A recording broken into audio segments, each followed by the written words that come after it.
Aspen line, talking about a potential change to our education system. President Biden says K through 12 education should be reformed, and he is proposing reforming it by adding 2 years of pre-K and 2 years up to grade 14. We obviously now stop at grade 12.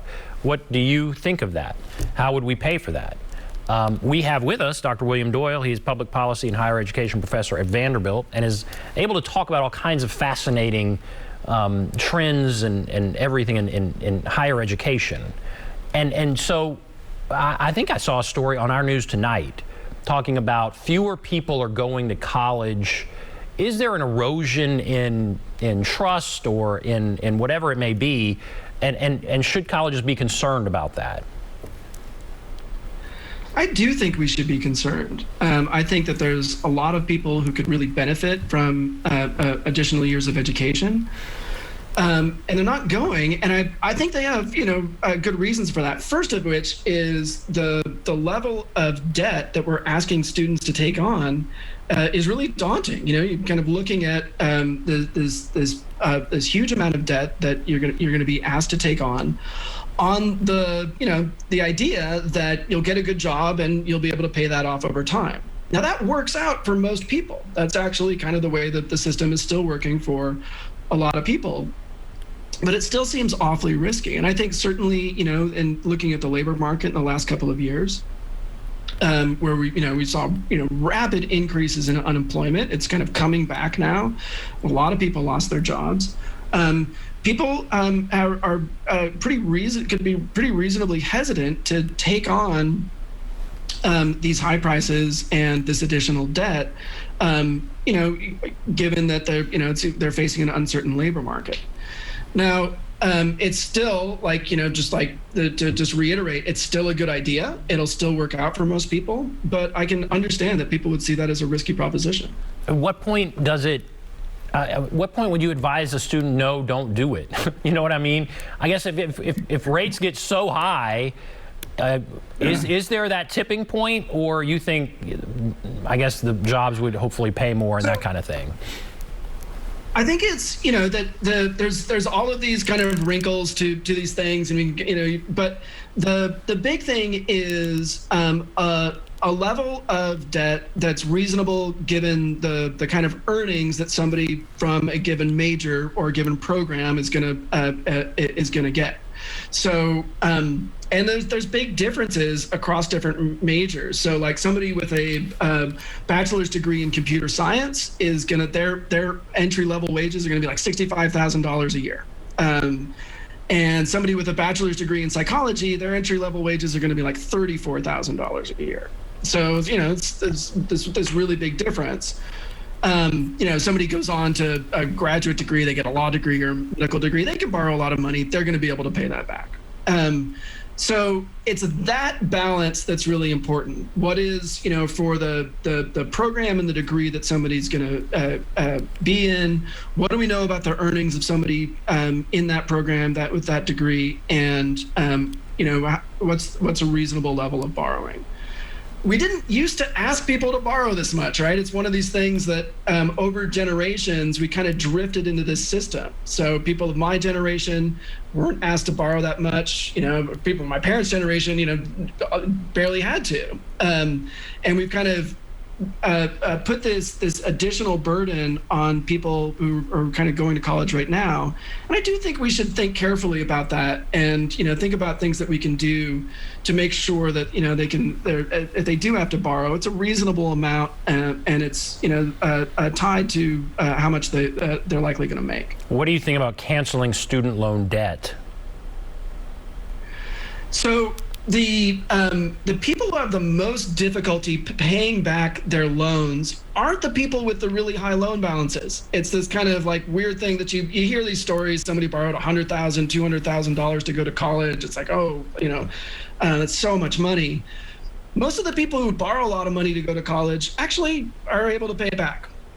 It's the people who borrow relatively small amounts. I mean, it's relatively, right? But like $5,000 to $10,000, they have the most difficulty paying that money back. They're the most likely to get behind and go into default on those kinds of loans. So I think if we're going to do that, we really should focus it on the people who are going to have the most difficulty paying back. So that's, I think, the discussion in DC right now is, Biden has talked about $10,000. President Biden has talked about $10,000. Senators Warren and Schumer favor more like $50,000. I think the focus on, up to $10,000 seems about right to me. That's interesting. Yeah, I hadn't thought about that. But yeah, you hear these very daunting numbers, but then theoretically they're going to go and hopefully get in a profession where they can pay it back. I guess it's the lower end where they would have trouble. Right. If somebody, and particularly people who didn't get any kind of certificate or degree, went to college for a few years, took some classes, borrowed some money, but didn't get that degree, they have a really tough time in the labor market. They have a tough time paying back the money that they borrowed. And I think we should do as much as we can for those students. Wow, that's interesting. That's a good point. All right, the cost to taxpayers, according to Goldman Sachs, for offering 2 years beyond high school for free would be $109 billion over 10 years. $109 billion over 10 years. I mean, what do you think of that? I don't know how to put that in perspective, but so it's expensive. I mean, that's the bottom line. It's expensive. Is it something our country should be thinking about doing, in your opinion? What are the pros and I guess the cons? Yeah. So in the past, we've seen these huge payoffs during these times when we were willing to make a big investment in getting more people into and through college.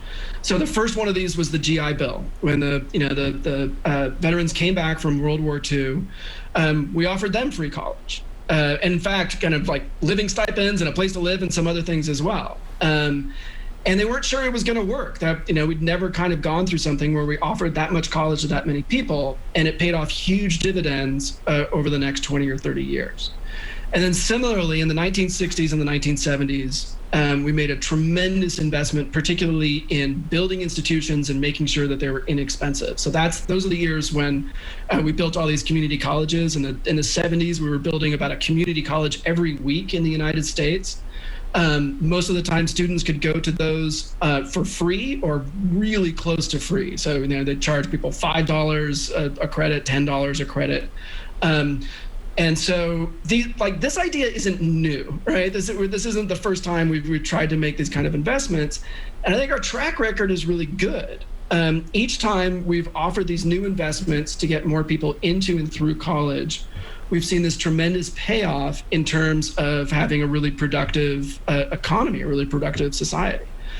And so it does strike me that it's worth it. Now, it shouldn't be something for nothing, right? Like, we should have expectations of everybody involved in this system. And so we should expect that students are making progress, and they're going to their classes, they're making good progress towards their degrees. We should expect that the institutions that are receiving this funding are being accountable, and particularly that they're focused on the students, not focused on on people like me, right? Like, it's got to make sure that money is being spent to benefit the students. And then, the federal government, both in terms of paying this, but also setting up a system where we can, track what's happening and evaluate whether or not that's being effective. So I think we should go into it with our eyes open. I think we can expect a good return, but I also think that there should be accountability at every level. That's really interesting what you said about the GI Bill and how things expanded. And so every time we've done this in the past, it's been a positive. It's worked. Yes. And so now people are saying, I would assume that critics would say it's too expensive, we shouldn't do it. I don't know, do colleges feel like they have a niche and this could threaten them in some way? I'm trying to think of, who would be opposed to this? Certainly one person opposed is going to be, we can't afford it. How do colleges feel when the president starts talking about, okay, first 2 years of community college free? How do they feel? So I think, the people that I've talked to are, they're pleased. They definitely think it would be a net positive. But yeah, it's in some ways similar to the influx of students that Tennessee saw when it offered free community college through the Tennessee Promise program. That once that was up and running, the Tennessee community colleges really did see this big increase in enrollment. And to their tremendous credit, they handled it really well. They tried to keep class sizes reasonable. They staffed things and they supported students, but it was difficult.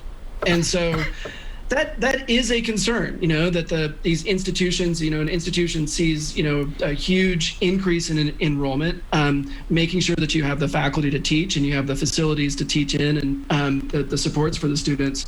Those could be real short-term challenges. I think that they're surmountable, and also like right now they're down enrollment, right? Like community colleges are have lost enrollment, so I think they'd be particularly pleased to be able to recover. But yeah. The other thing too that is kind of interesting, we were talking about the international scene, that we shouldn't also expect that it would solve every problem, that there are countries with free college for everybody where there's still a lot of people who don't go. And that's mostly because there's not enough space in the colleges. And so it's not just, you can't just like say, oh, it's free if you can somehow manage to find a spot somewhere. It's got to be free, plus you're providing the access and kind of you have the capacity to make that happen for the people who could benefit from it. What's a country where it's free, or there's just free college? What are some of the countries that do that? So there's kind of different ways to do that in European countries. So like in France, yeah, it's kind of more or less free for the students, but they don't have a lot of spaces. Not a lot. There's not a lot of like slots for students, so you got to get in, and then it's free. Australia has this really interesting way of running their system. Everybody goes for free, right? You don't have to pay anything up front, but what they do is they say, okay, when you're done, your college cost this much. It cost, $40,000, $50,000. You have to pay that back out of your paycheck for the next 20 years. So they just take it. It's kind of like the payroll taxes that we all pay now. For people who went to college, they just pay an additional payroll tax. They pay back that, the money that they cost for their education. So it's a little different than our system of borrowing, because you can't default. You can't not pay the loan. It just comes out of your paycheck and until you paid it off. That's very interesting. They do that in Australia, and that's right. Yeah. And I guess obviously the degree you get, does that mean the profession you get, maybe it would charge you less, I guess?